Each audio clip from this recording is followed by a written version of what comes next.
And if beauty is one element, how about kindness and charity work? I'm with our next recipient, Miss Brenda. Brenda, I'm going to interrupt your photo shoot for a bit if you don't mind. So we're going to talk a little bit about Brenda's personal background. Now, Brenda is an educator. She loves the English language. Maybe you could share a little bit about your passion for English and your role as an educator. Well, English has been my native language, my native tongue, and I've always loved the language because my dad not only taught me about language itself, but the culture. So the love sprang from the time I was born, I suppose. And then eventually I was given the opportunity to teach English, and the bonus part was teaching to foreign students, people from Cambodia, from Thailand, from China, from Vietnam. They want to come to Singapore to learn the language because it's a lingua franca, and it's the language that they want to use for business and social.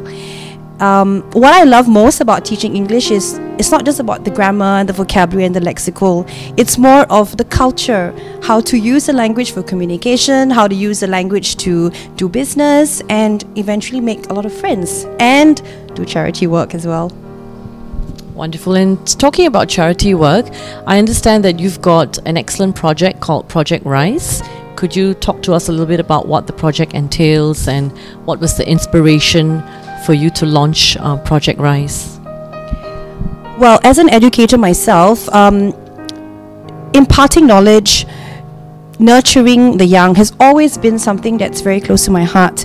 And basically, when I was given the opportunity to do this, the first thing I said was, I'm going to pick a school rather than your cliche orphanage or an old folks home, which I've no gripe about. It's just that I wanted something to do with education. So when this school in Siem Reap contacted me and said, we are raising funds for our children, or we need funds for our children who are marginalized. They're not orphans, they're marginalized. And basically, Project Rise is a charity it's a project that I created. It is a project for me to feed the children because the children have no food. And without the basic staple of rice, no one can function. So the idea here is to create an awareness that these people need to be fed, nourished, and at the same time be imparted with knowledge. And the whole idea of this is when this whole project started, it is to educate the youth so that they could increase the literacy level of the Cambodian children and therefore get out the poverty cycle. So that is very close to my heart because at the end of the day it goes back to education, because without education, without literacy, tourism, education, life is just basically nothing. Thank you for that. And talking about children, now Brenda has had a huge loss about 10 years ago. And let's listen to what Brenda has to say about how she and her family coped with the loss of someone who's very near and dear to her heart. Brenda?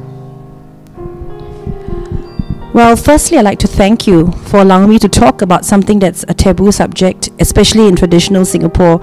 The death of a child is something no one wants to ask about or talk about.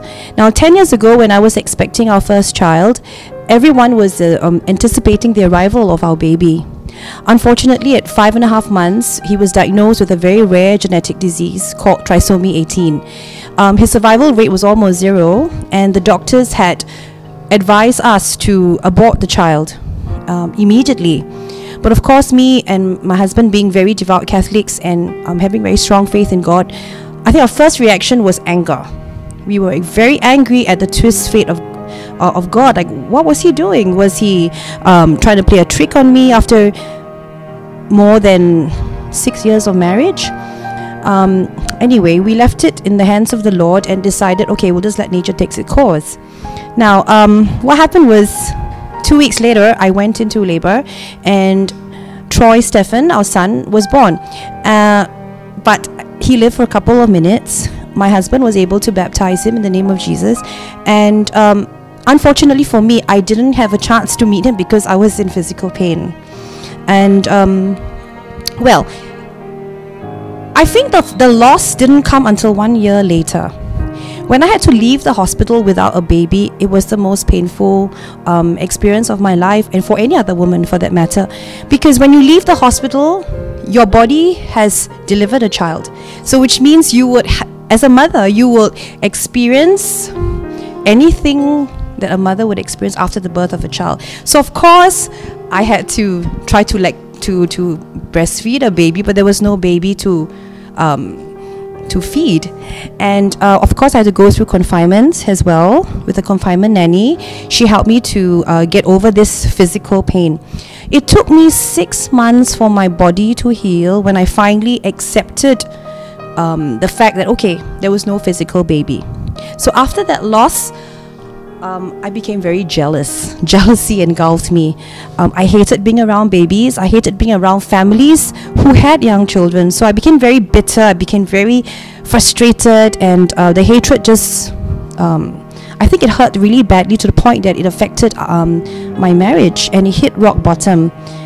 But I always say, once you hit rock bottom, there's nowhere but to go up. So you push, go up, and we're right now where I am today. And honestly, I think I'm blessed I believe I'm blessed because God has given me another child who's 6 years old now, and I think He's blessed me with like 4 in 1, because my son is basically a reminder of who Troy could have been or what could have been.